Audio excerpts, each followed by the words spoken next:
Hello dear students, welcome to a new video. आप सभी का बहुत बहुत स्वागत है एक नए वीडियो के अंदर। आज के इस वीडियो में हम डिस्कस करने वाले हैं आपके डिप्लोमा सेम 1 में आने वाले सब्जेक्ट के बारे में, जिसका नाम है कंप्यूटर प्रोग्रामिंग फंडामेंटल्स। और इस पर्टिकुलर वीडियो में हम डिस्कस करने वाले हैं the second chapter of CPF, जिसका नाम है डिसीजन मेकिंग एंड ब्रांचिंग। तो ये जो चैप्टर है काफ़ी इजी है इसको समझना, और काफ़ी छोटू सा चैप्टर है। आप फटाफट से इसे समझ जाएंगे और काफ़ी आसानी से यहाँ पे हम आज सारी चीज़ें देखने वाले हैं, राइट। मैंने ऑलरेडी जो फर्स्ट चैप्टर है उसका वीडियो अपलोड कर दिया है, तो अगर अभी तक आपने उसे नहीं देखा है फटाफट से जाके उसको देख लो, बिकॉज वो बहुत ही एक फंडामेंटल चैप्टर है। उसको देखना आपके लिए बहुत ज़्यादा इंपॉर्टेंट है। जब आप उस चैप्टर को देखेंगे तभी आपके सारे डाउट्स क्लियर होंगे, राइट। तो फटाफट से जाके, अगर आपने अभी तक फर्स्ट चैप्टर नहीं देखा है, जाके देख लो और उसके बाद आ जाइए इस सेकंड चैप्टर के ऊपर, जहां पे हम डिस्कस करने वाले हैं डिसीजन मेकिंग एंड ब्रांचिंग के बारे में, राइट। तो चलिए शुरू करते हैं हम अपने फर्स्ट क्वेश्चन से। Decision statements and conditional branching statements. ये कंडीशनल ब्रांचिंग स्टेटमेंट्स क्या होती है उसको हम देखते हैं। सबसे पहले देखिए, हम बात करेंगे सिंपल इफ स्टेटमेंट के बारे में। तो ये जो सिंपल इफ स्टेटमेंट होती है ना, ये हमारी एक कंडीशन दिखाने के लिए यूज की जाती है। जब भी आप कोई सी प्रोग्राम लिखते हैं तो वहां पे आप जब कोई शर्त में दिखाना चाहे, जब आप कोई शर्त को एक्सप्रेस करना चाहे, तो उस केस में आप इफ का यूज करते हैं। शर्त का मतलब क्या हो गया? कंडीशन, ठीक है। तो यहां पे मैंने क्या लिखा? इफ लिखा, और ब्रैकेट में मैंने लिखा कंडीशन। तो कंडीशन मुझे दिखाती है कोई शर्त, यानी कि इसके बेसिस पे आपको पता चलेगा कि आप ये वाला रास्ता लेंगे या फिर ये वाला रास्ता लेंगे। ये चीज यहां से डिसाइड होती है। और अगर ये आपकी कंडीशन ट्रू हो जाएगी, यानी कि ब्रैकेट के अंदर जो आप कंडीशन डालते हैं इफ लिखने के बाद, अगर वो कंडीशन सही हो जाती है, ट्रू हो जाती है, उस केस में आपकी जो अंदर की स्टेटमेंट्स होगी ब्रैकेट के अंदर, वो एग्जीक्यूट हो जाएगी, राइट। तो इसका फ्लो चार्ट देखिए फटाफट से क्या होता है। सबसे पहले क्या होता है, देखिए कि आपकी जो कंडीशन है ना, कंडीशन वो चेक की जाती है, और अगर वो कंडीशन सही हुई तो उस केस में आपकी जो स्टेटमेंट्स होंगी वो एग्जीक्यूट हो जाएगी, यानी कि जो आपकी ब्रैकेट के अंदर जो भी चीज आपने मेंशन की है वो एग्जीक्यूट हो जाएगी प्रोग्राम के अंदर। और अगर वो कंडीशन फॉल्स हुई तो उस केस में आपका प्रोग्राम जो है वो एंड हो जाएगा, यानी कि आप इफ के बाहर आ जाएंगे। ये जो इफ है उसके आप सीधे बाहर आ जाएंगे, राइट। तो ये चीज आपको समझनी है। So if the given condition is true then the statements inside the body of if will be executed. यानी कि अगर आपकी ये कंडीशन सही होती है तो उस केस में क्या होगा कि इफ के अंदर की जो स्टेटमेंट्स होती हैं वो एग्जीक्यूट होंगी। और अगर आपकी कंडीशन गलत हुई, यानी कि if the condition is false then the statements inside the body of if will be skipped. यानी कि जो इफ की बॉडी के अंदर की जो स्टेटमेंट्स है, फिर उस केस में क्या हो जाएंगी भाई? ये स्किप हो जाएंगी, राइट। चलिए, सो आई होप कि आपको समझ में आ गया होगा कि इफ क्या काम करता है। इसका एक एग्जाम्पल देखते हैं। चलिए, मान लेते हैं कि मेरे पास एक वेरिएबल है जो किस टाइप का है? इंटीजर टाइप का है, राइट। तो हमें पता है कि इंटीजर यहाँ पे हमारा क्या हो जाएगा? डेटा टाइप हो जाएगा। और मार्क्स हमारे क्या है? वेरिएबल है। ये सारी चीजें मैंने फर्स्ट चैप्टर में काफी अच्छे से समझा रखी है, तो फटाफट से जाके उसको देख लो ताकि सारी चीजें क्लियर हो जाए, राइट। और देखिए यहाँ पे ये जो मार्क्स वाला वेरिएबल है वो कितना है? यहाँ पे 45 है, राइट। तो अब मैं क्या करूंगा, यहाँ पे मैंने इफ लिखा और ब्रैकेट में कंडीशन डाली। कंडीशन क्या डाली? कि अगर मार्क्स लेस देन 35 होते हैं तो उस केस में आप इस ब्रैकेट के अंदर जाएंगे, यानी कि इफ की बॉडी के अंदर जाएंगे और प्रिंट करेंगे कि स्टूडेंट इज फेल। लेकिन इस केस में क्या ये चीज होगी? बिल्कुल नहीं होगी। क्यों? बिकॉज यहां पे हमारे मार्क्स कितने थे? 45 थे। और कंडीशन क्या बोल रही है कि अगर मार्क्स लेस देन 35 होंगे तो उसी केस में आप इस ब्लॉक के अंदर जाएंगे। लेकिन हमारे मार्क्स तो मोर देन 35 है, क्योंकि हमें तो 45 मार्क्स मिले हैं। तो उस केस में क्या होगा कि आप इफ के बाहर आ जाएंगे सीधे के सीधे, यानी कि आपका जो इफ के अंदर का जो ब्लॉक है वो एग्जीक्यूट नहीं होगा, राइट। सो आई होप कि आपको ये चीज समझ में आ गई होगी। चलिए, अब बात करते हैं इफ एल्स स्टेटमेंट के बारे में। तो हमने अभी सिर्फ देखा सिंपल इफ स्टेटमेंट, अब हम बात करेंगे इफ एल्स स्टेटमेंट के बारे में। तो यहाँ पे जो इफ है ना, इफ, देखिए ये हमें पता था इफ क्या होता है। इसके अंदर हम कंडीशन मेंशन करते हैं, और अगर ये कंडीशन सही हो जाती है तो उस केस में आप अपने स्टेटमेंट को क्या करते हैं? एग्जीक्यूट करते हैं। लेकिन मान लेते हैं कि अगर ये कंडीशन सही नहीं हुई तो आप क्या करेंगे? तो उस केस में आप करेंगे एल्स का उपयोग। एल्स का मतलब होता है कि अगर ऊपर वाली चीज नहीं हुई तो आप ये करेंगे अदरवाइज, यानी कि अदरवाइज आप जो है वो स्टेटमेंट नंबर 2 को एग्जीक्यूट करेंगे, राइट। तो यहां पे काम कैसे करता है? देखिए, सबसे पहले आपकी कंडीशन चेक की जाती है। अगर कंडीशन सही हुई यानी कि अगर कंडीशन ट्रू हुई तो उस केस में आप स्टेटमेंट 1 को एग्जीक्यूट करेंगे जो कि आपके इफ ब्लॉक के अंदर है, राइट। आप स्टेटमेंट 1 को एग्जीक्यूट करेंगे। और अगर आपकी कंडीशन गलत हुई तो उस केस में आप ये एल्स वाला जो ब्लॉक है उसको एग्जीक्यूट करेंगे, यानी कि आप स्टेटमेंट 2 को एग्जीक्यूट करेंगे, राइट। और एंड में जो दोनों स्टेटमेंट्स है वो स्टेटमेंट एक्स पे कहीं ना कहीं एंड हो जाएगी। तो इस तरीके से इसका फ्लो चार्ट बनता है। आप इसको ध्यान से देख लीजिए, बिकॉज एग्जाम में आपको फ्लो चार्ट ड्रॉ करने के लिए भी पूछ सकता है, राइट। चलिए शुरू करते हैं। अब आगे बढ़ते हैं हमारे नेक्स्ट इसके एग्जाम्पल के ऊपर कि इसका इफ एल्स का एग्जाम्पल कैसे होगा। तो देखिए हमारे यहीं पे वही मार्क्स है, int marks is equal to 45। अब हमने पहली कंडीशन क्या डाली थी कि अगर मेरे मार्क्स लेस देन 35 होंगे, यानी कि इफ मार्क्स लेस देन 35, तो उस केस में मैं प्रिंट एफ कर दूंगा स्टूडेंट इज फेल। लेकिन एल्स एल्स ठीक है, एल्स का मतलब क्या है कि अगर ये मार्क्स लेस देन 35 जो है अगर वो नहीं हुए, यानी कि अगर ये कंडीशन गलत हुई, जो कि हमारे केस में है, राइट। हमारे केस में मार्क्स जो है वो 35 से ज्यादा है, तो इसका मतलब ये वाली कंडीशन तो गलत हो जाएगी। तो हम क्या करेंगे, ये एल्स वाला पार्ट जो है उसको प्रिंट कर देंगे जो कि बोलता है कि स्टूडेंट इज पास। तो इस तरीके से आपका इफ एल्स स्टेटमेंट काम करता है, राइट। चलिए अब बात करते हैं नेस्टेड इफ एल्स स्टेटमेंट के बारे में। तो ये जो नेस्टेड इफ एल्स स्टेटमेंट है ना, ये क्या है पता है, इसमें क्या होता है कि nested if else statement means if else statement with in another if else statement. यानी कि आपका ये जो इफ एल्स स्टेटमेंट होगा ना, ये एक दूसरे इफ एल्स स्टेटमेंट के अंदर ही आ जाएगा। कैसे, तो देखिए यहाँ पे ये है आपका इफ और ब्रैकेट में है कंडीशन। अगर ये कंडीशन सही हो गई तो आप जाएंगे आपके ब्लॉक के अंदर, राइट, यानी कि आप जाएंगे इस ब्रैकेट के अंदर।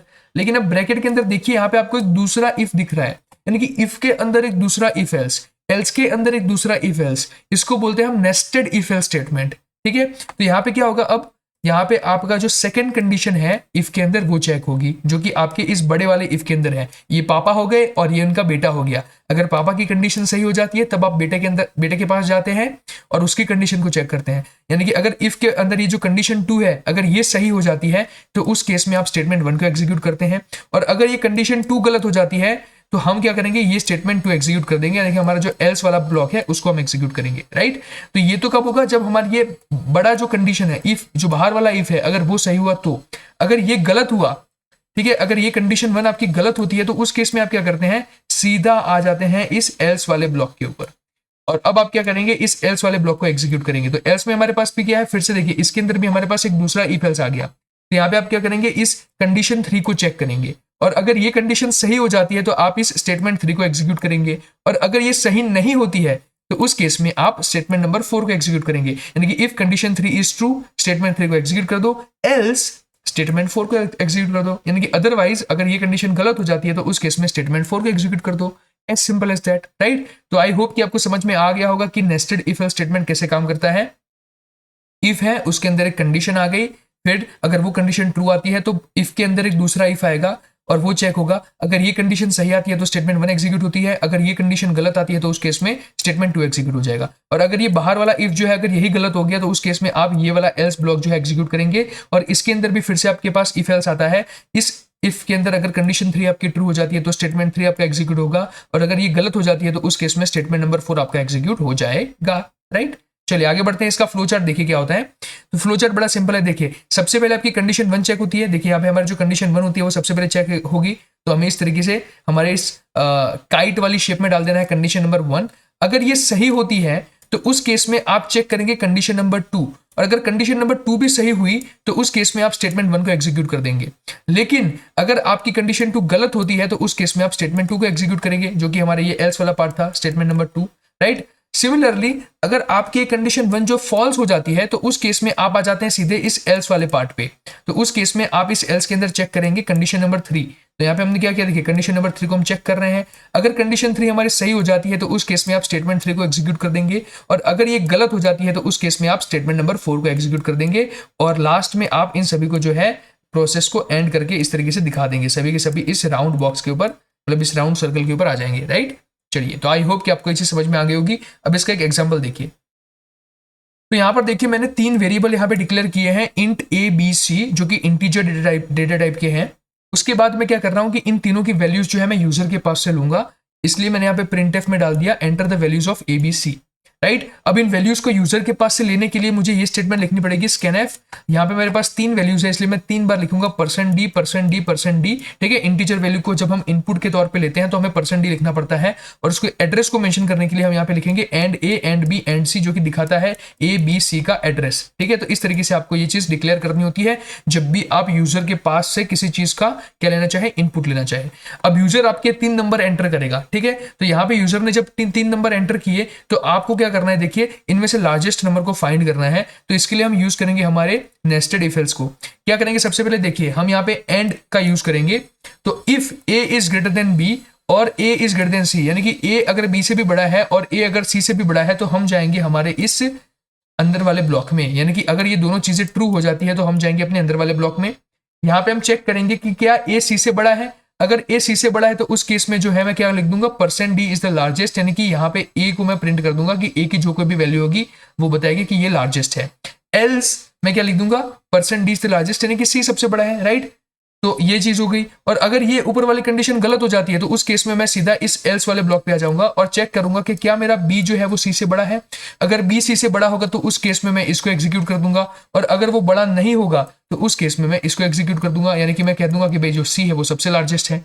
तो इस तरीके से ये आपका एग्जाम्पल हो गया नेस्टेड इफ एल्स का, राइट। सो आई होप कि आपको ये चीज समझ में आ गई होगी। अब हम बात करेंगे इफ एल्स इफ लेडर के बारे में। तो लेडर का मतलब क्या होता है, सीढ़ियां आप सीढ़ियां उतरते हैं ना, तो वो लेडर बोलते हैं उसको। तो वही सिमिलर कॉन्सेप्ट यहाँ पे हमें यूज करना है। ये हम क्यों यूज करते हैं, जब हमें मल्टीपल चॉइस करनी हो। इसका सिंटेक्स देखिए आप, सबसे पहले क्या होता है, देखिए इसके अंदर मल्टीपल इफ एल्स आएंगे आपके अंदर, और यहाँ पे देखिए कैसे काम करता है ये इफ, और यहाँ पे कंडीशन 1, अगर ये कंडीशन 1 सही हो जाती है तो उस केस में आपकी स्टेटमेंट 1 एग्जीक्यूट हो जाएगी।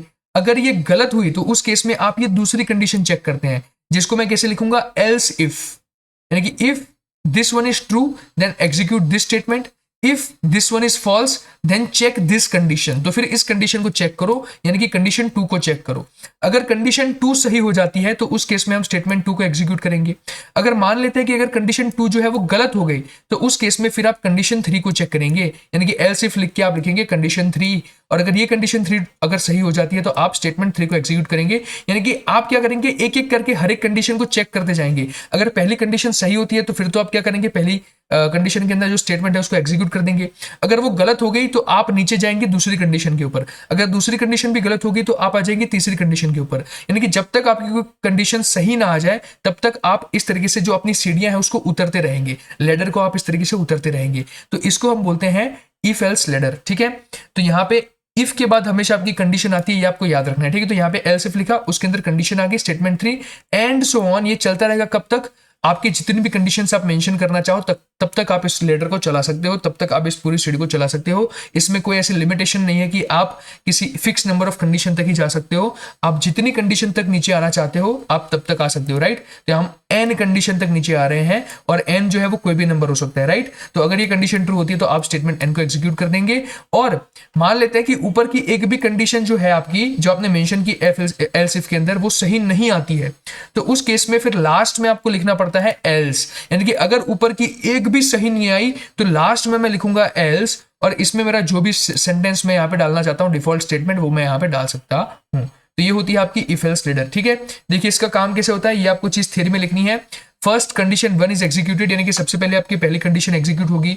अगर वो कंडीशन सही हुई तो स्टेटमेंट उसके अंदर की जो होगी स्टेटमेंट 1 वो एग्जीक्यूट हो जाएगी, ठीक है। अगर आपकी कंडीशन 1 फॉल्स हुई then condition 2 is checked, and if condition 2 is true then statement 2 is executed. यानी कि अगर कंडीशन 2 सही हो जाती है तो उसके अंदर की स्टेटमेंट एग्जीक्यूट हो जाएगी, राइट। तो ये प्रोसीजर जो है वो रिपीटेडली चलता ही रहेगा जब तक आपकी सारी की सारी कंडीशन चेक ना हो जाए। If all the condition became false, यानी कि ऊपर की सारी कंडीशन अगर गलत आती है तो उस केस में आपका जो डिफॉल्ट स्टेटमेंट है, जो कि आपने इस एल्स के अंदर लिखा है डिफॉल्ट स्टेटमेंट, वो एग्जीक्यूट हो जाएगा, राइट। तो यानी कि ऊपर की सारी कंडीशन जब गलत आएगी तो उस केस में आपका ये एल्स वाला जो डिफॉल्ट स्टेटमेंट है वो एग्जीक्यूट हो जाएगा, राइट। चलिए इसका आप फ्लो चार्ट देखते हैं, बड़ा सिंपल सा है। क्या होता है, देखिए सबसे पहले आपकी कंडीशन 1 चेक होती है। अगर वो सही हुई तो स्टेटमेंट 1 आपकी एग्जीक्यूट हो जाएगी, ठीक है। अगर वो गलत हुई तो कंडीशन 2 चेक होगी। अगर वो सही हुई तो स्टेटमेंट 2 एग्जीक्यूट हो जाएगी, ठीक है। तो इस तरीके से सिलसिला चलता ही रहेगा। अगर कंडीशन 2 भी फॉल्स होती है तो उस केस में कंडीशन 3 एग्जीक्यूट होगी, अगर वो ट्रू हो जाती है तो स्टेटमेंट 3 आती है, अगर वो फॉल्स हो जाएगी तो कंडीशन 4 पे हम जाएंगे। ऐसा कर कर करके हम कंडीशन n तक इस चीज को चेक करते हैं। और अगर इनमें से एक भी कंडीशन ट्रू नहीं आती है तो उस केस में आपका जो डिफॉल्ट स्टेटमेंट है वो प्रिंट हो जाएगा और यहाँ पे आपका जो प्रोग्राम है वो एंड हो जाएगा, राइट। तो यहाँ पे देखो सारी जो स्टेटमेंट्स है वो एग्जीक्यूट होने के बाद वो फाइनली प्रोग्राम एंड हो जाता है और एंड होकर आपका प्रोग्राम जो है वो कहाँ आएगा, यहाँ पे आ जाएगा। ठीक है, इस तरीके से ये चीजें मिल जाएंगी, राइट। तो इस तरीके से ये चीज काम करती है। ये आपका फ्लो चार्ट हो गया, बड़ा सिंपल सा फ्लो चार्ट था समझने के लिए। अब हम आगे बढ़ते हैं, चलिए अब इसका एक एग्जांपल देखते हैं। एग्जांपल में यहाँ पे मैंने एक ले लिया है इंटीजर नंबर, यानी कि मैंने एक वेरिएबल को डिक्लेयर किया है। अब मैं उस नंबर को यूजर के पास से लूंगा, इसलिए मैंने यहाँ पे लिख दिया printf एंटर नंबर कि भाई तुम नंबर को एंटर करो। वो नंबर को यूजर के पास से लेने के लिए मुझे लिखना पड़ता है scanf %d एंड num। तो यहाँ पे इससे क्या होगा, वो नंबर मैं यूजर के पास से ले पाऊंगा। अब मैं क्या करूंगा, इस नंबर को चेक करूंगा मेरी पहली इफ कंडीशन के साथ कि अगर ये नंबर 0 से बड़ा हुआ तो मैं प्रिंट कर दूंगा कि नंबर इज पॉजिटिव, कि नंबर मेरा पॉजिटिव है। एल्स इफ, अब देखो यहाँ पे मैं अगर ये कंडीशन गलत आ गई कि अगर मेरा नंबर जो है वो 0 से बड़ा नहीं हुआ तो मैं फिर से चेक करूंगा कि क्या ये 0 से छोटा है फिर, यानी कि else if number is less than 0। अगर ये कंडीशन ट्रू आती है, मान लीजिए कि मेरा नंबर -6 था तो ये कंडीशन ट्रू आ गई, तो उस केस में मैं प्रिंट कर दूंगा नंबर इज नेगेटिव। लेकिन मान लेते हैं कि अगर ये कंडीशन भी गलत हो गई तो अब मेरे पास एक ही कंडीशन बचती है कि भाई मेरा नंबर क्या हो सकता है, 0 हो सकता है। बिकॉज अगर वो पॉजिटिव भी नहीं है, अगर वो नेगेटिव भी नहीं है, तो इसका मतलब तो ये हुआ ना कि ये 0 होगा। तो एल्स के अंदर फिर मैंने अपनी जो डिफॉल्ट स्टेटमेंट थी वो डाल दी, जो कि क्या है, नंबर इज 0, राइट। तो आशा रखता हूं कि आपको यहाँ पे जो हमारी इफ एल्स लेडर है वो भी समझ में आ गई होगी। चलिए अब बात करते हैं स्विच स्टेटमेंट के बारे में। तो जो स्विच स्टेटमेंट है काफी इंपॉर्टेंट टॉपिक है और आप इसको मल्टीपल इफ एल्स की जगह यूज करते हैं।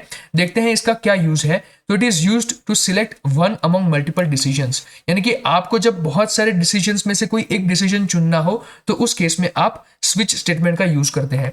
The switch statement is also known as multi choice और मल्टी डिसीजन स्टेटमेंट। इसको मल्टी चॉइस या तो फिर मल्टी डिसीजन स्टेटमेंट भी कहा जाता है। Switch successively tests a value against a list of integers और कैरेक्टर कांस्टेंट। तो यहाँ पे आपके पास इंटीजर की लिस्ट होती है और उन इंटीजर की लिस्ट में से आप जिस इंटीजर के वैल्यू के साथ अपना मैच करना चाहते हैं उसको आप करते हैं। एग्जाम्पल दिखाऊंगा, समझ में आ जाएगा, right. So when a match is found, यानी कि जैसे ही आपको कोई मैच मिलता है, the statements associated with that value is executed, यानी कि उस वैल्यू के साथ एसोसिएटेड जो भी स्टेटमेंट्स होती हैं वो एग्जीक्यूट हो जाएंगी।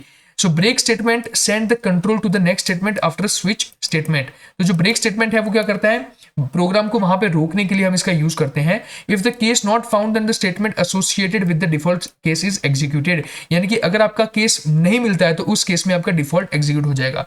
अब यहाँ पे आपको ये थियरी मेरे ख्याल से समझ में नहीं आएगी, लेकिन यहाँ पे हर एक चीज में एग्जाम्पल के थ्रू एक एक स्टेटमेंट अब आपको फिर से समझाऊंगा ताकि आपको सारी चीजें समझ में आ जाए, राइट। पहली चीज तो हमको यहाँ पे पता थी कि ये मल्टीपल चॉइसेस मल्टीपल डिसीजंस लेने के लिए यूज होता है। कैसे, यहाँ पे देखते हैं, चलिए।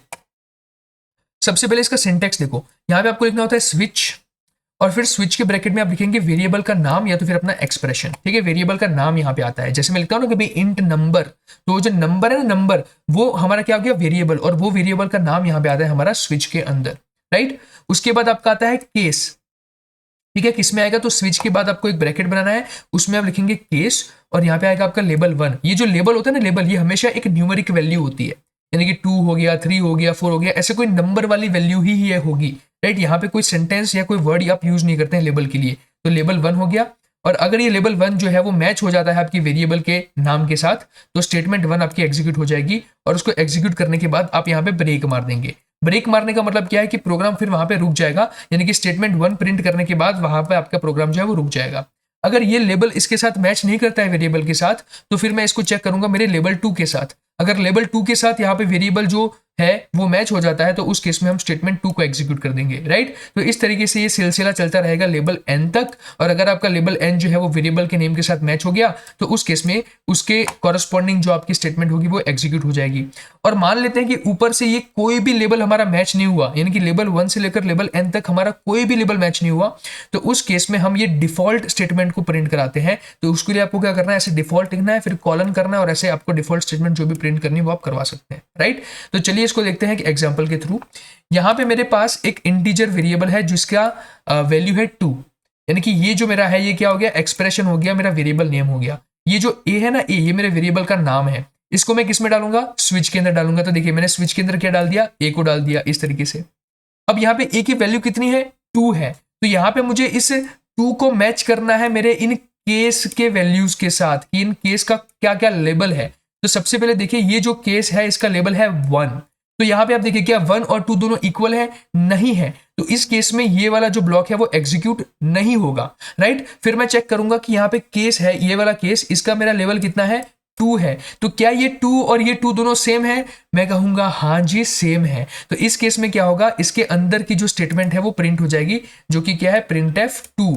तो यहाँ पे मुझे आउटपुट क्या मिलेगा, 2 मिलेगा। देखिए आउटपुट मिल गया 2, राइट। तो यहाँ पे जो अंदर चीज मैंने लिखी होगी वो यहाँ पे क्या हो जाएगी, एग्जीक्यूट हो जाएगी। और उसके बाद यहाँ पे मैंने ब्रेक लिखा था, तो ब्रेक लिखने की वजह से क्या होगा कि आगे आपका प्रोग्राम नहीं जाएगा और वहीं पे रुक जाएगा, इसलिए आपको आउटपुट के तौर पे जो है सीधा सीधा आपका क्या मिल गया, 2 मिल गया, राइट। अब मान लीजिए कि यहाँ पे मैंने ए की वैल्यू 3 रखी होती, तो उस केस में मुझे आंसर क्या मिलता, उस केस में मुझे आउटपुट मिलता 3, बिकॉज ये वाला 3 और यहाँ पे जो मैंने 3 लिया होता वो दोनों मैच हो जाते और वहां पे मुझे आउटपुट क्या मिल जाता, 3 मिल जाता, राइट। और अगर मैं मानता हूं कि मैंने अगर ये 2 की जगह लिया होता 4 ए की वैल्यू को, तो ये क्या करता, 1 के साथ मैच करता, लेकिन यहाँ पे तो 4 है तो मैच नहीं होता। 2 के साथ मैच करता तो भी मैच नहीं होता, 3 के साथ मैच करता तो भी मैच नहीं होता। यानी कि ऊपर जितने भी मैंने केस मेंशन किए थे उसमें से एक भी केस के साथ ये मैच नहीं कर रहा था। तो फाइनली ये क्या करेगा, डिफॉल्ट स्टेटमेंट को प्रिंट कर देगा। और डिफॉल्ट के अंदर मैंने जो कुछ भी डाला होगा, जो कि यहाँ पे मैंने क्या डाला है, रॉन्ग चॉइस, तो यहाँ पे मुझे आउटपुट के तौर में क्या मिलेगा, रॉन्ग चॉइस मिलेगा, अगर मेरे ए की वैल्यू 4 होती तो, बिकॉज ये इसमें से एक भी केस वैल्यू के अंदर आपको दिख नहीं रही है, राइट। तो इस तरीके से आपका जो स्विच केस स्टेटमेंट होती है वो काम करती है, राइट। तो यहाँ पे देखिए ये मल्टीपल आपकी वैल्यूज होती हैं और मैंने आपको समझाया था कि कैसे ये काम करता है, कि जैसे ही कोई आपको मैच मिल गया तो जो स्टेटमेंट होगी उसके साथ एसोसिएटेड वो एग्जीक्यूट हो जाएगी, राइट। समझ में आ गया। और अगर आपका केस आपको नहीं मिलता है तो उस केस में जो डिफॉल्ट केस होगा वो एग्जीक्यूट हो जाएगा, राइट। यानी कि यहाँ पे जो 4 है वो तो यहाँ पे आपको कहीं पे मिलेगा नहीं, तो उस केस में आपका जो डिफॉल्ट स्टेटमेंट होगी वो एग्जीक्यूट हो जाएगी, विच इज रॉन्ग चॉइस। तो आउटपुट के तौर पे आपको उस केस में क्या मिलेगा, रॉन्ग चॉइस मिलेगा, राइट। तो ये होगी आपकी स्विच केस स्टेटमेंट। अब हम बात करते हैं अनकंडीशनल ब्रांचिंग के बारे में, यानी कि गो टू स्टेटमेंट के बारे में। काफी इंपॉर्टेंट टॉपिक है ये, इसको हम ध्यान से समझते हैं, right. The go-to statement in the C programming is used to transfer the control unconditionally from one part of the program to other part of the program। ध्यान से पढ़ो, ध्यान से पढ़ो, ध्यान से पढ़ो क्या लिखा है, राइट। ये जो हमारा गो टू स्टेटमेंट होता है ना, ये किसके लिए यूज करते हैं पता है, जब हमें हमारे किसी प्रोग्राम के एक पार्ट से दूसरे पार्ट पे छलांग मारनी हो। जब हमें हमारे प्रोग्राम के किसी एक पार्ट से दूसरे पार्ट पे छलांग मारनी हो तो उस केस में हम गोटू का यूज करते हैं। The goto statement in the C programming is used to transfer the control unconditionally, यानी कि without any kind of condition, from one part of the program, यानी कि प्रोग्राम के एक पार्ट से जब आप दूसरे पार्ट पे छलांग मारना चाहे, जब प्रोग्राम के किसी एक पार्ट से जब आप किसी दूसरे पार्ट पे सीधी छलांग मारना चाहे, यानी कि बीच में फिर चाहे कुछ भी हो, बीच में चाहे कुछ भी लिखा हो, अगर मैं इस पार्ट 1 से पार्ट 2 पे सीधा छलांग मारना चाहता हूं तो वो चीज मैं कर सकता हूं गो टू स्टेटमेंट के माध्यम से। कैसे, अभी समझाता हूं। तो C language provide unconditional branching mechanism called as go to statement. तो ये हमारा बेसिकली क्या है, it is called unconditional branching mechanism, ठीक है। हमारे सी प्रोग्रामिंग के अंदर आपको पूछा जाए कि अनकंडीशनल ब्रांचिंग मैकेनिज्म कौन सा है, तो वो होगा गो टू स्टेटमेंट, ठीक है। इसका सिंटेक्स क्या है, गो टू लेबल। यहाँ पे लेबल आपका कुछ भी हो सकता है, मैं आपको एक एग्जांपल दे दूंगा इसका, चलिए आपको समझ में आ जाएगा, राइट। सो यार label is the label to the statement to which go to transfer control, यानी कि जहां पे आप जाना चाहते हैं ना, जिस डेस्टिनेशन पे आप पहुंचना चाहते हैं उसका लेबल आपको यहाँ पे लिखना पड़ता है गो टू के बाद। यानी गो टू लिखा, फिर लेबल लिखा, और फिर वो लेबल आपने जहां पे मेंशन किया होगा वहां पे हमें ले जाएगा। कैसे, अभी आपको दिखाता हूं। देखिए there are two possible use of go to statement. यहाँ पे दो इसके टाइप्स आते हैं, एक आता है फॉरवर्ड रेफरेंस, यानी कि फॉरवर्ड जंप भी आप इसको कह सकते हैं, और एक दूसरा आता है आपका बैकवर्ड रेफरेंस, यानी कि बैकवर्ड जंप। फॉरवर्ड रेफरेंस में आपका क्या होता है, देखिए यहाँ पे मैंने लिखा गो टू, फिर लिखा लेबल, ठीक है, गो टू फिर लिखा लेबल। तो ये क्या करेगा कि बीच में मैंने चाहे कुछ भी स्टेटमेंट लिखी हो, ये सारी की सारी स्टेटमेंट स्किप हो जाएगी, और यहाँ पे ये जो लेबल होगा ना, लेबल, वहां पे सीधा मेरा जो है जंप कर जाएगा प्रोग्राम। यानी कि गो टू लेबल लिखने के बाद मेरा जो प्रोग्राम है वो सीधा इस लेबल पे आ जाएगा, और इस लेबल के अंदर जो कोई भी स्टेटमेंट मैं एग्जीक्यूट करना चाहता हूं वो एग्जीक्यूट हो जाएगी, राइट। तो target statement comes after the go to, यानी कि जो आपकी टारगेट स्टेटमेंट होगी वो सीधा गो टू के बाद आ जाएगी। और बैकवर्ड रेफरेंस के अंदर क्या होता है कि गो टू आप यहाँ नीचे लिखते हैं और लेबल आप यहाँ ऊपर लिखते हैं। तो गो टू लेबल यहाँ पे मैंने लिखा और वहां से लेबल आपका ऊपर जाएगा। दोनों के बीच में डिफरेंस यही है, यहाँ पे गो टू पहले लिखना है, फिर लेबल लिखना है, और उसके बाद यहाँ पे नीचे लेबल आएगा। और यहाँ पे आप क्या करते हैं, गो टू लेबल यहाँ पे नीचे लिखेंगे और लेबल जो आपका आएगा वो कहाँ पे आएगा, ऊपर आएगा, और वहां पे उस लेबल के अंदर जो कोई भी स्टेटमेंट होगी वो एग्जीक्यूट हो जाएगी, राइट। अब ये तो हमारा हो गया गो टू लेबल। अब इसका एक एग्जांपल मैं डिस्कस करता हूं ताकि आपको ये चीज अच्छे से समझ में आए। तो यहाँ पे मैंने अपना सी प्रोग्रामिंग का एडिटर खोल के रखा है। सबसे पहले हम बात करते हैं फॉरवर्ड रेफरेंस के बारे में कि फॉरवर्ड रेफरेंस किस तरीके से काम करता है, right. So first of all we will discuss about the forward reference, ठीक है, उसके बारे में हम डिस्कस करेंगे। चलिए तो देखिए, मैं चलिए मान लेता हूं कि यहाँ पे मैं कोई स्टेटमेंट जैसे कि प्रिंट कर रहा हूं। मैंने प्रिंट कर दिया यहाँ पे, मान लेते हैं हेलो वर्ल्ड, ठीक है, मैंने ये प्रिंट कर दिया हेलो वर्ल्ड। अब उसके बाद मैं क्या करूंगा, चलिए मैंने यहाँ पे अपना लिख दिया गो टू स्टेटमेंट, और ये जो गो टू है ये एक लेबल पे जाएगा। अब यहाँ पे मैं लेबल का नाम कुछ भी रख सकता हूँ, तो यहाँ पे मैं आपको फॉरवर्ड रेफरेंस समझा रहा हूँ, इसलिए मैं अपने लेबल का नाम रख देता हूँ फॉरवर्ड, ठीक है। यहाँ पे मैंने अपने लेबल का नाम क्या रख दिया, फॉरवर्ड रख दिया। और उसके बाद मैं क्या करूंगा, देखिए अब बीच में मैं कुछ भी स्टेटमेंट डाल दूंगा। जैसे कि मैंने यहाँ पे एक स्टेटमेंट डाल दी कि भाई माई नेम इज जय पटेल, ठीक है, यहाँ पे मैंने एक स्टेटमेंट डाल दी। फिर मैं एक दूसरी स्टेटमेंट भी डाल देता हूँ, जैसे कि मैंने दूसरी स्टेटमेंट डाल दी, माई नेम इज श्याम, ठीक है, जैसे कि ये डाल दी मैंने, my name is Shyam Patel.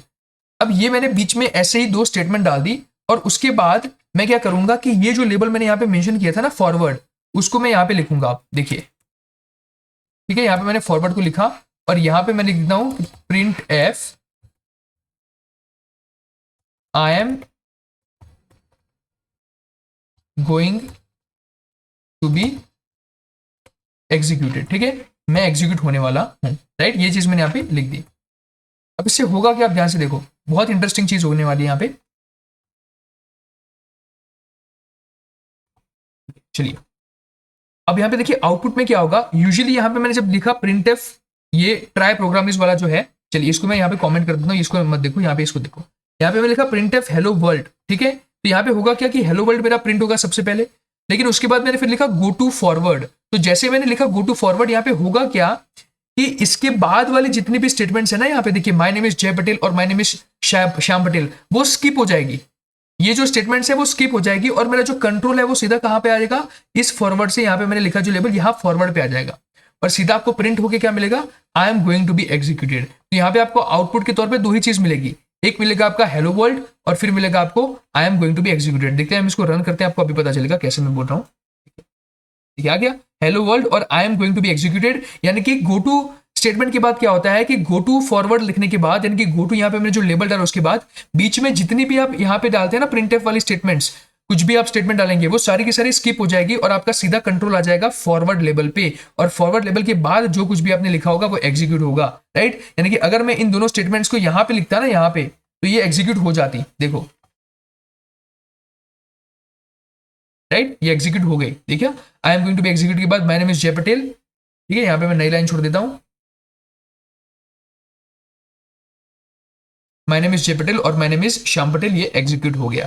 तो इस तरीके से आपका जो है वो गो टू फॉरवर्ड काम करता है। अब हम बात करते हैं बैकवर्ड की, कि बैकवर्ड कैसे काम करेगा, राइट। चलिए तो उसके लिए मैं क्या करूंगा, देखिए सबसे पहले बैकवर्ड रेफरेंस हम यहाँ पे अब समझने वाले हैं कि बैकवर्ड रेफरेंस किस तरीके से काम करता है, राइट। तो मैं एक स्टेटमेंट लेता हूं यहाँ पे प्रिंट एफ, चलिए हम लिख देते हैं यहाँ पे हेलो वर्ल्ड, ठीक है, यहाँ पे मैंने लिख दिया हेलो वर्ल्ड, और उसके बाद यहाँ पे मैं लिखता हूँ गो टू। चलिए अब मैं जा रहा हूँ ऊपर वाले लेवल पे, इसलिए मैं इसको नाम देता हूँ, चलिए स्टार्ट, चलिए गो टू स्टार्ट, और यहाँ पे मैं स्टार्ट को मेंशन करूंगा। तो यहाँ पे मैंने स्टार्ट को मेंशन किया, और चलिए मान लेते हैं स्टार्ट कुछ प्रिंट कर रहा है, for example my name is जय पटेल, ठीक है, ये यहाँ पे क्या कर रहा है, मेंशन कर रहा है। तो यहाँ पे होगा क्या मेरे दोस्तों, देखिए यहाँ पे क्या होगा, जैसे मैं इस प्रोग्राम को रन करूंगा ना, देखिए क्या होता है, ओ माय गॉड, ये क्या हो गया, देखो माय नेम इज जय पटेल इतनी बार इतना ज्यादा प्रिंट हो गया, ये कैसे हो गया, देख रहे हो, ये infinite times my name is जय पटेल यहाँ पे प्रिंट हो गया। क्यों ऐसा हुआ, मैं आपको समझाता हूँ इसके बारे में अभी। देखिए एक्चुअली होता क्या है कि जब मैंने यहाँ पे अपना सी प्रोग्राम एग्जीक्यूट किया, तो उस केस में क्या हुआ कि जहां पे मैंने लिखा प्रिंट एफ हेलो वर्ल्ड, तो ये तो एक बार प्रिंट हो गया यहाँ पे, देखिए ये तो मेरा जो था प्रिंट एफ हेलो वर्ल्ड, वो तो एक बार यहाँ पे प्रिंट हो गया, ठीक है। देखिए मैं न्यू लाइन छोड़ देता हूँ यहाँ पे, ये तो यहाँ पे एक बार प्रिंट हो गया। लेकिन उसके बाद क्या होता है कि मेरा स्टार्ट जो है वो प्रिंट होगा, माय नेम इज जय पटेल। वो कहाँ से प्रिंट होगा, यहाँ पे गो टू स्टार्ट से, यानी कि यहाँ पे बोल रहा है कि आप स्टार्ट पे जाओ, ये लेबल बोल रहा है स्टार्ट पे जाओ। अब यहाँ पे मैं स्टार्ट पे आ गया, तो स्टार्ट क्या बोल रहा है कि प्रिंट करो माय नेम इज जय पटेल, तो उसने प्रिंट कर दिया पहला माय नेम इज जय पटेल। फिर क्या होता है, ये फिर से जाता है गो टू स्टार्ट पे, ये बोलता है कि फिर से स्टार्ट पे जाओ, तो फिर से ये बोलता है माय नेम इज जय पटेल, तो माय नेम इज जय पटेल प्रिंट हो गया। तो ये पूरी साइकिल घूमती गई घूमती गई घूमती, ये घूमती रहेगा, इसलिए बार बार मुझे माय नेम इज जय पटेल, माय नेम इज जय पटेल, माय नेम इज जय पटेल, ये मुझे आउटपुट के तौर पे दिख रहा है। देखिए होता क्या है, देखिए स्टार्ट पे आया, ये बोलता है कि यहाँ पे जाओ, यहाँ पे गया, इसने बोला ये प्रिंट किया, ये प्रिंट करने के बाद ये फिर से कहाँ पे आता है, यहीं पे आता है, तो गो टू बोलता है कि फिर से स्टार्ट पे जाओ, ये फिर से स्टार्ट पे जाता है, ये फिर से प्रिंट करता है, फिर से ये स्टार्ट पे आएगा, ये बोलेगा भाई वापस से स्टार्ट पे जाओ। तो ये साइकिल घूमती रहती है घूमती रहती है घूमती रहती है घूमती रहती है, और ऐसे ही मेरा जो आउटपुट है कभी खत्म ही नहीं हो रहा। देखो माय नेम इज जय पटेल, माय नेम इज जय पटेल, मुझे मिल ही रहा है मिल ही रहा है मिल ही रहा है। तो अब इसका सोल्यूशन क्या है, इसका सोल्यूशन है कि आपको यहाँ पे देनी पड़ेगी एक कंडीशन, आपको यूज करना पड़ेगा इफ स्टेटमेंट। मैं क्या करूंगा, देखिए इसके लिए मैंने अब यहाँ पे लिख दिया int I is equal to 1, ठीक है, यानी कि मुझे इसको ब्रेक मारने के लिए कुछ ना कुछ तो यहाँ पे सोचना पड़ेगा। तो यहाँ पे मैंने integer I is equal to 1 ले लिया, और फिर मैं क्या करूंगा, मैंने कहा कि भाई अब तुम गो टू स्टार्ट जाओ, लेकिन कैसे जाओ, देखिए इफ आई इज लेस और इक्वल टू 5, उस केस में देखिए, यानी कि सबसे पहले चेक होगा कि भाई आई की वैल्यू क्या लेस और इक्वल टू 5 है, ये बोलेगा हाँ, बिकॉज आई की वैल्यू इनिशियली 1 है।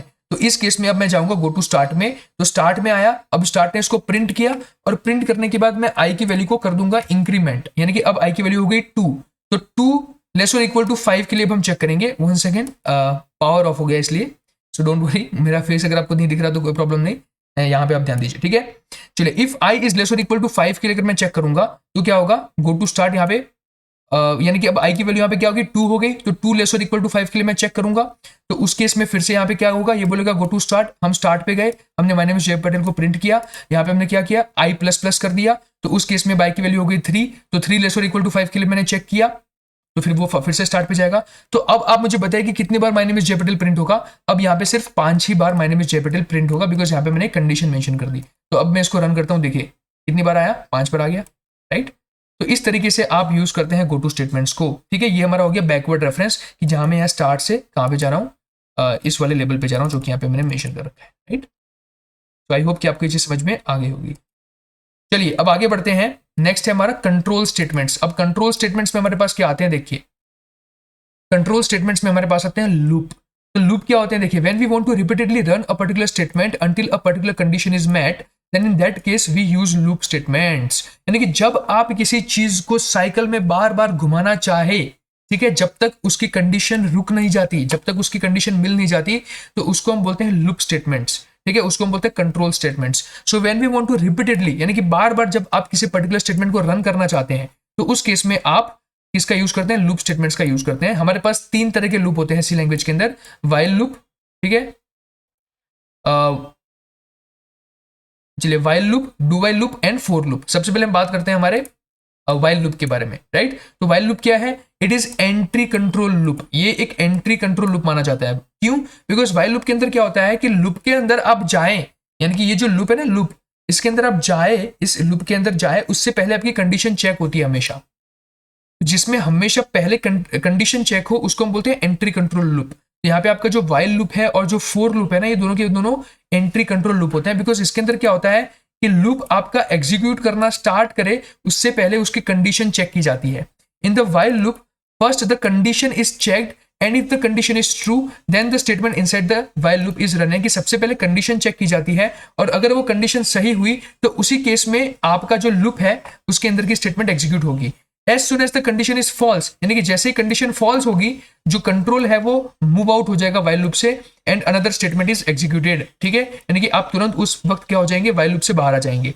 Eight first time condition is false then body is not executed, यानी कि अगर मैं पहली बार में ही कंडीशन को चेक कर रहा हूं, अगर वो गलत आ जाती है तो उस केस में मेरा वाइल लूप जो है वो एग्जीक्यूट ही नहीं होगा, राइट। तो इसका सिंटेक्स देखिए, वाइल ब्रैकेट में कंडीशन और फिर आपकी आती है स्टेटमेंट्स। यहाँ पे इसका एग्जांपल है कि मान लीजिए मेरी आई की वैल्यू 1 है और ये कब तक चलेगा, तो वाइल आई इज लेस और इक्वल टू 10, यानी कि जब तक मेरे आई की वैल्यू जो है वो 10 या तो फिर 10 से कम ना रहे तब तक ये वाइल लूप चलेगा, राइट। तो यहाँ पे मैंने क्या कर दिया, देखो printf %d I is equal to I plus 1, और मैं इसको हर एक बार इंक्रीमेंट करूंगा। देखिए ये चीज कैसे काम करती है मैं आपको अभी समझाता हूं।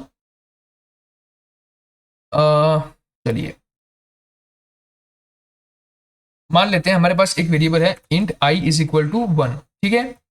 अब मैं लिखना चाहता हूँ वाइल लूप के अंदर कि भाई वाइल आई इज लेस और इक्वल टू 10, तब तक ये चलना चाहिए, ठीक है। तब तक मैं इसको प्रिंट करना चाहूंगा, किसको, तो मेरे आई को ही मैं प्रिंट करूंगा यहाँ पे, ठीक है। मैं आई को प्रिंट करना चाहूंगा यहाँ पे, और यहाँ पे मैं लिखता हूँ नई लाइन, ठीक है। और मेरा जो आई है वो क्या होना चाहिए, प्लस प्लस, यानी कि हर एक इंक्रीमेंट के बाद वो बढ़ना चाहिए। अब इसको चेक करो, देखो, ठीक है। मुझे आउटपुट क्या मिला, देखो 1 2 3 4 5 6 7 8 9 10। अब यहाँ पे हुआ क्या, इनिशियली मेरे वेरिएबल की वैल्यू थी 1, मैंने चेक किया कि भाई 1 क्या लेस देन 10 होता है, हाँ होता है, तो उस केस में 1 को प्रिंट करो, तो यहाँ पे मेरा 1 प्रिंट हो गया।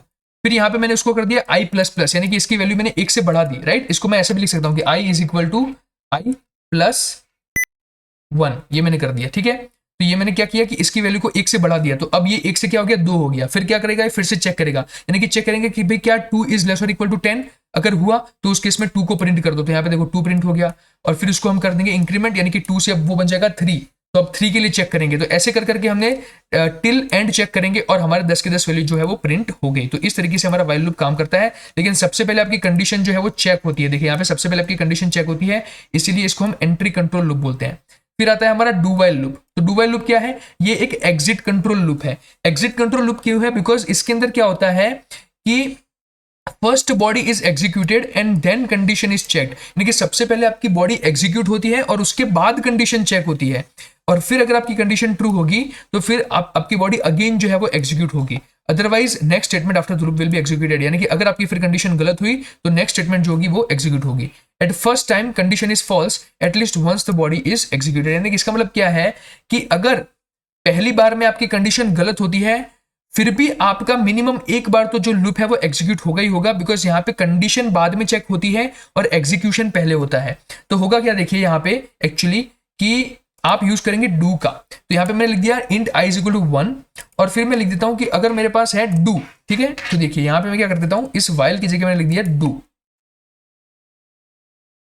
ठीक है। यहाँ पे मैंने लिख दिया डू, जैसे हमने आपने देखा, देखो क्या लिखा, अब लिखा डू, और डू के बाद जो है आप जो कुछ भी प्रिंट करना चाहते हैं वो प्रिंट कर दो, और कंडीशन बाद में चेक होगी। यहाँ पे देखिए कंडीशन जो थी वो यहाँ पे बाहर होगी चेक, यानी कि वाइल आई इज लेस और इक्वल टू 10, ठीक है। कंडीशन आपके बाहर चेक होगी। तो यहाँ पे होगा क्या एक्चुअली कि मिनिमम एक बार तो आपका लूप जो है वो एग्जीक्यूट होगा ही होगा, मिनिमम एक बार जो आपका लूप है वो एग्जीक्यूट होगा ही होगा, राइट। लेकिन अब ये चीज मैं आपको क्यों बोल रहा हूं, देखिए अगर मैं मान लेता हूं कि मैंने आई की वैल्यू ले ली 11, चलिए मैंने आई की वैल्यू यहाँ पे क्या ले ली, 11 ले ली।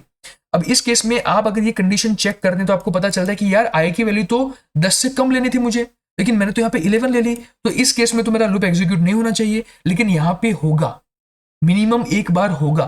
क्यों, बिकॉज यहाँ पे डू पहले हो रहा है, देखो यहाँ पे डू पहले हो रहा है, तो इस केस में मुझे 11 आउटपुट के तौर पे मिलेगा, देखिए मिल गया 11, बिकॉज यहाँ पे 11 मुझे मेरा जो पहला 11 था यहाँ पे प्रिंट हुआ, फिर उसकी वैल्यू बढ़ के 12 हो गई, और फिर यहाँ पे कंडीशन चेक हुई, और जैसे कंडीशन चेक हुई कंडीशन क्या हो गई, गलत हो गई, और जैसे कंडीशन गलत हुई मैंने यहाँ पे इस लूप को एग्जीक्यूट कर दिया। तो यहाँ पे इसीलिए कहा जाता है कि जो आपका डू वाइल लूप है वो मिनिमम एक बार जो है वो एग्जीक्यूट करता ही करता है, राइट।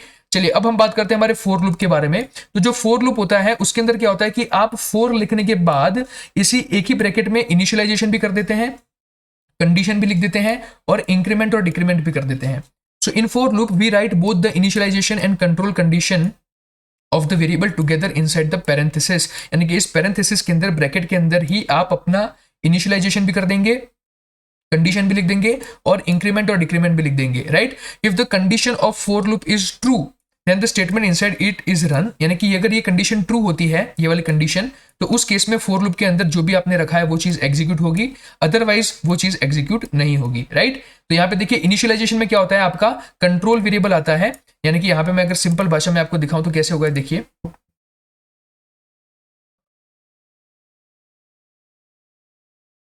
यहाँ पे क्या होगा, सबसे पहले आपका इनिशियलाइजेशन यहीं पे होगा, यानी कि आप लिखेंगे 4, उसके बाद लिखेंगे int I is equal to 1, ठीक है। फिर आई इज लेस और इक्वल टू 10 तक अगर मुझे जाना है तो मैं 10 तक, यानी कि ये मैंने मेंशन कर दी अपनी कंडीशन, और इंक्रीमेंट डिक्रीमेंट भी मेरा यहीं पे आएगा, ठीक है। और उस केस में मैं क्या करना चाहता हूँ, I want to print something, और मैं क्या प्रिंट करूंगा, चलिए मैं मान लेता हूँ मैं प्रिंट करता हूँ आई की वैल्यू को ही, ठीक है। आई की जो वैल्यू होगी उसी को मैं यहाँ पे क्या कर रहा हूँ, प्रिंट कर रहा हूँ, ठीक है।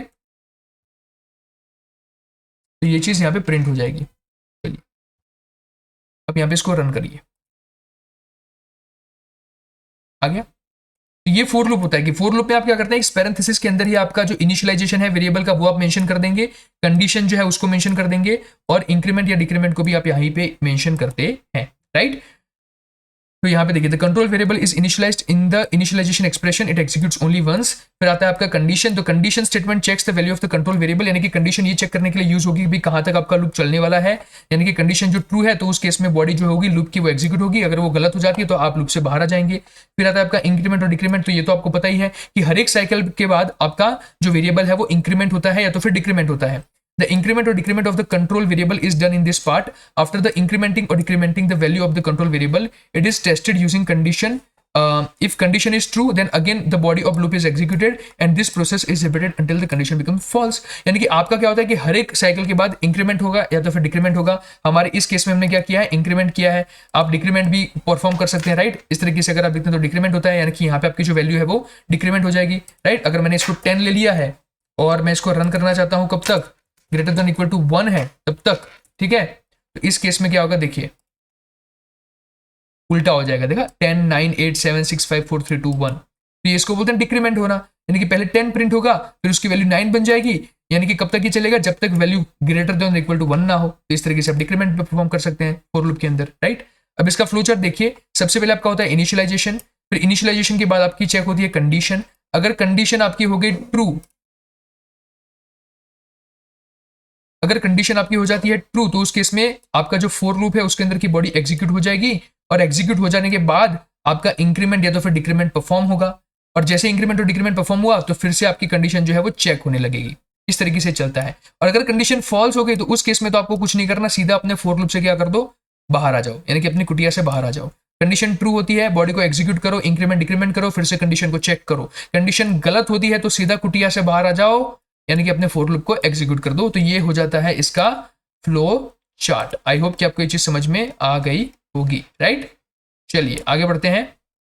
इसका एग्जांपल देखिए, एग्जांपल हमने दिखाया था print 1 to 5 number using for loop, हमने 1 to 10 दिखाए थे, ठीक है। तो यहाँ पे 5 तक है, इसलिए हमने यहाँ पे कंडीशन में लेस और इक्वल टू 5 रखा और फिर उसको प्रिंट कर दिया। नेक्स्ट आता है हमारा nested for loop. Nested for loop में क्या होता है, nested for loop means for loop with in another for loop, यानी कि एक फोर लूप के अंदर जब दूसरा फोर लूप आए तो उसको बोलते हैं नेस्टेड फोर लूप। जैसे कि हमने वहां पे बात की थी ना नेस्टेड इफ एल्स लेटर, उसके जैसा। तो इसमें क्या होगा, देखिए for I is equal to 1 I is less और equal to 5 I plus plus, for J is equal to 1 J is less और equal to I J plus plus. यहाँ पे हमने परसेंट डी आई को प्रिंट कर दिया और ये प्रिंट कर दिया। ये एक्चुअली पैटर्न के लिए यूज की जाती है इस चीज को, जब आप पैटर्न पढ़ते हैं ना तब ये चीज आपको पता चलेगी, राइट। दिखाता हूं मैं आपको एक एग्जांपल, आपको अभी दिखाई देगा कैसे ये पैटर्न काम करते हैं, राइट। चलिए तो हम एक पैटर्न वाला एग्जांपल देखते हैं। फोर लूप के अंदर फोर लूप अगर हम लेते हैं तो क्या होता है, ठीक है। चलिए मान लीजिए मैंने यहाँ पे एक फोर लूप ले लिया, for int I is equal to 1 I is less और equal to 5 I plus plus, और उसके अंदर मैं लेता हूँ एक फोर लूप और उसको मैं देते हैं int J is equal to 1, ठीक है। जे इज लेस और इक्वल टू आई, ठीक है, जे प्लस प्लस। और उस केस में मैं कोई पैटर्न प्रिंट कर देते हैं यहाँ पे, ठीक है। जो पैटर्न हम प्रिंट करते हैं, मान लेते हैं हम, चलिए स्टार वाली पैटर्न प्रिंट करते हैं, बच्चों को बहुत पसंद होती है वैसे, ठीक है। तो हम ये वाली पैटर्न प्रिंट करते हैं इस तरीके से, और यहाँ पे मैं दे दूंगा न्यू लाइन, ठीक है। ये अभी आपको समझने की इतनी ज्यादा जरूरत नहीं है, लेकिन मैं बस आपको ऐसे फन वे के लिए दिखा रहा हूँ। देखिए ये पैटर्न प्रिंट हो गई। तो ऐसे आप पैटर्न को प्रिंट करते हैं using for loop inside another for loop, ठीक है। ये चीज ऐसे काम करती है। चलिए आगे बढ़ते हैं। फिर आता है हमारा ब्रेक एंड कंटिन्यू स्टेटमेंट। अब ये भी बहुत इंपॉर्टेंट है। देखिए ब्रेक स्टेटमेंट जो है वो किस लिए यूज होता है, इट टर्मिनेट्स द लूप, यानी कि जो लूप है ना, लूप या तो फिर स्विच स्टेटमेंट, इन दोनों चीजों के अंदर ही आप ब्रेक स्टेटमेंट का यूज करते हैं। ये उनको टर्मिनेट करने के लिए यूज होती है। So it terminates the loop और switch statement and transfers execution to the statement immediately following the loop और स्विच। यानी कि ब्रेक स्टेटमेंट का मेन यूज क्या होता है कि आप जहां पर भी रुकना चाहे ना वहां पे आपको ये रोक के दे देगा। जैसे कि अगर मैं बात करूं यहाँ पे फोर लूप का ही हम एग्जांपल लेते हैं कि मैंने एक फोर लूप ले लिया, for example for int I is equal to 1 I is less और इक्वल टू 5 और आई प्लस प्लस, ठीक है। अब मुझे अगर आपसे पूछना है कि अगर मैं ऐसे इसको प्रिंट करूंगा, ठीक है, इसकी वैल्यू को, तो मान लेते हैं मैं आई की वैल्यू को अगर प्रिंट कर रहा हूं, ठीक है, तो यहां पे मुझे क्या मिलेगा। देखिए इस केस में मुझे यहाँ पे क्या मिलेगा, 1 से 5 तक की वैल्यूज मिलेगी, राइट। आप यही कहेंगे कि यहाँ पे मुझे 1 से 5 तक की वैल्यूज मिलेंगी सारी की सारी, राइट। ये मुझे मिल गई। लेकिन अगर मैं ये कहना चाहता हूँ कि मुझे रुक जाना है 3 के ऊपर ही, ठीक है, मुझे रुक जाना है 1 और 2 के ऊपर, यानी कि यहाँ पे मुझे 1 और 2 के ऊपर रुक जाना है, मेरा आउटपुट सिर्फ 1 और 2 आना चाहिए, भले यहाँ पे कंडीशन i इज लेस और इक्वल टू 5 है, तो उस केस में मैं ब्रेक का यूज कर सकता हूँ। I can write if i is equal to अगर मेरा 3 आ जाता है तो उस केस में मुझे क्या दे दो, ब्रेक दे दो, ठीक है। उस केस में यहाँ पे मुझे ब्रेक मार देनी है, तो मुझे अब आउटपुट में क्या मिलेगा, 1 और 2 ही मिलेगा, देखिए 1 और 2 ही आया, राइट। अगर मुझे 4 पे जाके ब्रेक मार देनी है तो मुझे आउटपुट क्या मिलेगा, 1 2 3 मिलेगा। तो यहाँ पे ये क्यों यूज करते हैं ब्रेक स्टेटमेंट का, कि भले चाहे कंडीशन कुछ भी हो, लेकिन अगर आपको बीच में ब्रेक मारनी है तो आप ऐसे मार सकते हैं इफ स्टेटमेंट डाल के अपने फॉर लूप के अंदर, राइट। तो ये जो है इसका कीवर्ड, इसको हम बोलते हैं ब्रेक। तो यहाँ पे आप ब्रेक मारने के लिए इसका यूज करते हैं। देखिए मैंने अभी आपको जो एग्जांपल दिया ना कि before i is equal to 1 i is less equal to 5 i plus plus if i is equal to 3 break मार दो तो आउटपुट मुझे सिर्फ 1 और 2 ही मिला, राइट। फिर आता है आपका कंटिन्यू स्टेटमेंट। तो कंटिन्यू स्टेटमेंट क्या करता है, it causes the loop to skip the reminder of its body and starts the next iteration. यानी कि इसका बेसिक मीनिंग क्या है पता है कंटिन्यू का, कि अगर मैंने यहाँ पे लिख दिया कि i इज इक्वल टू 4 आया ना तो उसको कर दो कंटिन्यू। अगर मैं यहाँ पे ब्रेक की जगह कंटिन्यू लिखता हूं तो क्या होता है कि ये जो 4 होगा ना ये स्किप हो जाएगा। देखिए आउटपुट में से 4 स्किप हो गया, यानी कि यहाँ पे जो नंबर मैं मेंशन करूंगा वो स्किप हो जाएगा आउटपुट में से। यानी कि जहां पे यहाँ पे जब मैंने लिखा if i is equal to 4 तो कर दो कंटिन्यू, यानी कि 4 को कर दो स्किप। अगर मुझे 4 की जगह स्किप करना होता 1 को तो मैं क्या लिखता, अगर i इज इक्वल टू 1 है तो उसको स्किप कर दो, तो मुझे आउटपुट क्या मिलता, देखिए 2 3 4 5, यानी कि उसके अलावा के जितने भी नंबर है वो मिल जाते, राइट। तो कंटिन्यू इसलिए यूज किया जाता है। It causes the loop to skip the reminder of its body and starts the next iteration, यानी कि उस पर्टिकुलर चीज को वो क्या कर देगा, स्किप कर देगा और बाकी की जो नेक्स्ट इटरेशन है वहां से शुरू कर देगा। कीवर्ड जो है वो क्या होगा, कंटिन्यू होगा। इसका एग्जांपल देखिए, ये इसका सिंटेक्स है, फॉर लूप के अंदर आप इसका यूज करेंगे। अगर कंडीशन आ गई तो कंटिन्यू, ठीक है। इफ के अंदर कंडीशन डाल दी और उस कंडीशन के लिए आप लिख देंगे कंटिन्यू। जैसे कि देखिए प्रिंट 1 to 5 नंबर एक्सेप्ट 3। अब यहाँ पे मुझे 3 नहीं चाहिए तो मैं क्या करूंगा, 4 i is equal to 1 i is less equal to 5 i plus plus. अगर i की वैल्यू 3 आती है तो उस केस में कंटिन्यू कर दो। जैसे यहाँ पे मैंने किया कि अगर i की वैल्यू 1 आती है तो उसको कंटिन्यू कर दो, तो 1 आपका स्किप हो जाएगा। तो यहाँ पे मैंने 3 लिखा था तो 3 स्किप हो गया, तो आउटपुट में मुझे क्या मिला, 1 2 4 5, 3 यहाँ से हट जाएगा। तो इस काम के लिए आप जो है कंटिन्यू का यूज करते हैं। इसी के साथ हमारा जो सेकेंड चैप्टर है CPF का यहाँ पे खत्म होता है। आशा रखता हूँ कि सारी चीजें आपको काफी अच्छे से समझ में आ गई होगी, और इसी के साथ ये वीडियो हम यहाँ पे एंड करते हैं। Thank you so much for watching this video. Please share this video with all of your friends ताकि उनको भी उनकी एग्जाम में हेल्प हो, और हमारे चैनल को प्लीज सब्सक्राइब कीजिए बिकॉज वो मुझे और ऐसे वीडियोस बनाने के लिए मोटिवेट करता है। And all the best for exam. Thank you so much.